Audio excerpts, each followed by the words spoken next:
अब हम आते हैं आपकी दूसरी रचनाओं पे।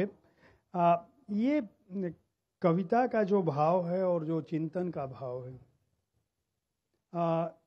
अंग्रेजी में आप लिखते हैं, आप विचार और चिंतन पे चले जाते हैं। हिंदी में आते हैं तो कविता संसार में चले जाते हैं। आशुतोष जी, आप ये जानबूझ के करते हैं, सायास करते हैं, अनायास करते हैं? प्रयास से होता है ऐसा या परिश्रम से होता है?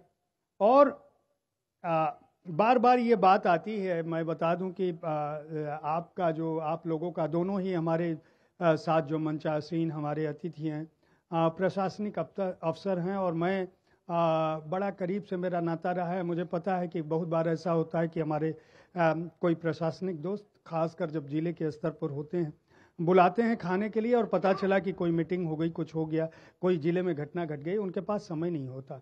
तो इतनी व्यस्त दिनचर्या के बीच ये चिंतन और कवि तत्व को साधना कैसे करते हैं?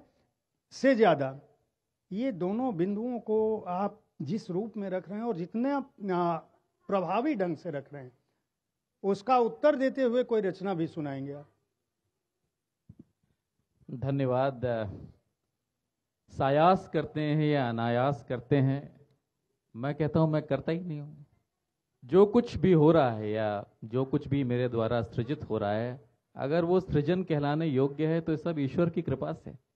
आपके इस सेशन का जो टाइटल है वही है कि खुदा ए शुक्र। तो ये शुक्र खुदा, शुक्र खुदा।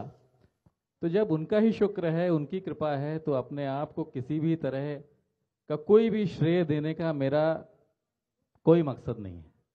और इसीलिए मैंने कहा कि जब हनुमान जैसा व्यक्ति, जिसकी इतनी उपलब्धियां हो, वो इतना विनम्र हो सकता है, तो हमें किसी भी तरह के अहंकार करने का कोई भी, हमारे पास किसी भी तरह का कोई भी हक नहीं है। तो और जहां तक आपका दूसरा सवाल है कि इतनी व्यस्तताओं के बावजूद लेखन कैसे संभव हो सकता है, या इन विधाओं में अगर अंग्रेजी में लिखते हैं तो चिंतन, आपके विचार, एसेज अंग्रेजी में हैं, शॉर्ट स्टोरीज अंग्रेजी में हैं, कविताएं हिंदी में हैं।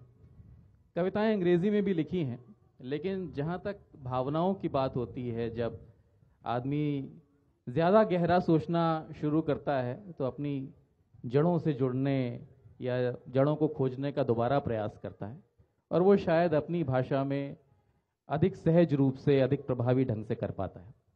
तो इसलिए अब जो मैं कविताएं लिख रहा हूँ वो हिंदी में ज़्यादा लिख रहा हूँ।